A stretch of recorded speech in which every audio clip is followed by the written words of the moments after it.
Hihilain ko yan. Hihilain ko yan. Naku, maniwala ka, hihilain ko yan. Magkatumpatong na. Pero hihilain ko yan.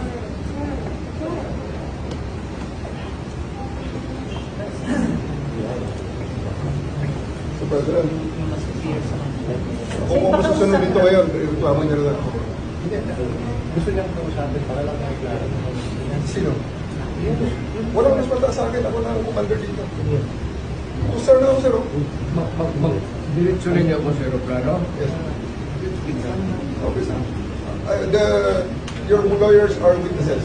You can always file. You have to kill me. It's not our intention. You have to kill me to bring me to Hague. It's not our intention, sir.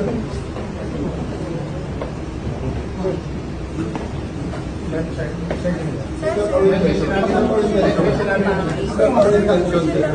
Please, you trust me. Sir, di ba siya po yung talako? You know that you've done your duty. Okay? You've done your duty. Lalayan lang si Presidente. Kayo